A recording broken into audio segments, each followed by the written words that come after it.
कि सेना में भर्ती होते ही है मरने के लिए। इसीलिए भारत की सरजमीन को उसने कब्जा करने का जुर्रत किया 1962 के बाद। क्या कर रहे हैं गृह मंत्री, क्या कर रहे हैं रक्षा मंत्री? और ये सरकार चूहे की बिल में घुसी हुई है। किसी का जमीन जब कब्जा करता है, बातें करता था कि हम आंख से लाल आंख करके मिला के बात करेंगे।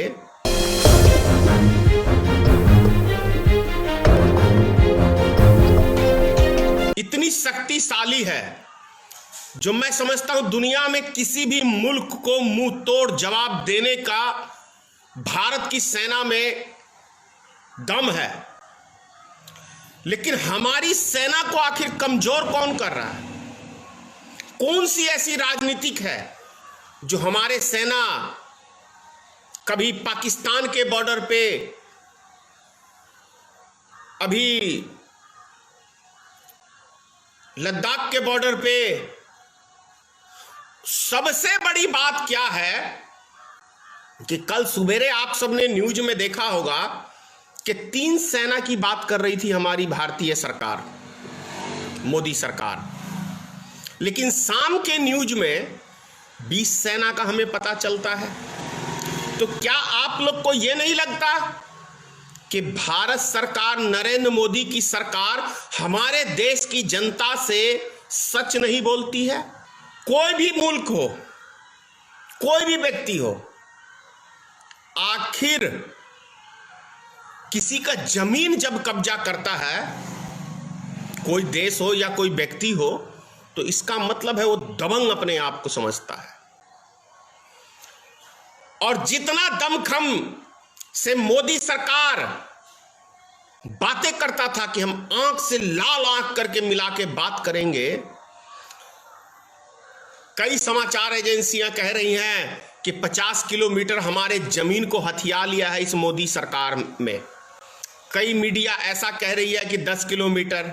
मैं ये नहीं जानता कि कितना सच है कितना झूठ है, लेकिन ये बात तो सच्ची है, क्योंकि जब कई मीडिया अलग अलग तरीके का बयान दे रहे हैं तो इसके मतलब कहीं ना कहीं तो थोड़ी बहुत सच्चाई है, क्योंकि सब गोदी मीडिया तो है नहीं।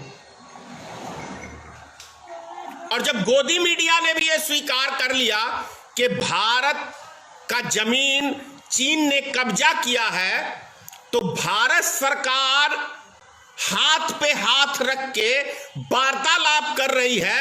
तो क्या आप भारत देश का नाक कटाने का काम मोदी सरकार नहीं कर रहे हैं? किस बिल में चूहे की तरह मोदी जी अभी घुसे हुए हैं? क्यों नहीं मीडिया में आके आप सार्वजनिक रूप से एक बयान जारी करें? क्या कर रहे हैं गृह मंत्री, क्या कर रहे हैं रक्षा मंत्री? भाषण में तो बड़े लंबे चौड़े भाषण आप देते हैं, लेकिन वक्त आने पे बिल में क्यों दुबक गए हैं? और चीन की सेना को, चीन सरकार को मुंह तोड़ जवाब देने का काम क्यों नहीं कर रहे हैं? क्योंकि 20 सेना हमारी मार दी गई है, शहीद कर दिया गया है, को अनाथ किया गया है। तो मोदी जी कहीं ये तो नहीं कहे आपका बयान आने वाला है, क्योंकि पीछे आप बयान दे चुके हैं कि सेना में भर्ती होते ही है मरने के लिए। ऐसी हमारी सरकार है। अंधभक्तों कहोगे तो मोदी का वो वीडियो भी दिखा दूंगा, समझ लो कि मोदी ने ये कहा है कि सेना मरने के लिए ही सेना में भर्ती होते हैं। तो जिस देश के राजा के इस मानसिकता रहेगा वो क्या तरक्की करेगा, क्या मुल्क शक्तिशाली बनेगा? नेपाल जैसा देश आंख दिखाने की बात करता है, आंख दिखा रहा है, और यह सरकार चूहे की बिल में घुसी हुई है। क्या मेकअप से फुर्सत नहीं मिला? मेकअप जो पोतते हो लड़कियों से मोदी जी, लड़कियां ही मेकअप करती है ना आपका। कहीं ऐसा तो नहीं सूट के केस के अंदर वो मेकअप का सामान लेके घूमते हो? क्योंकि आपके जो वो गार्ड होते हैं उनके हाथ में एक सूटकेस होता है, तो सूटकेस के अंदर कहीं मेकअप का सामान तो लेके मोदी जी नहीं घूमते हो आप?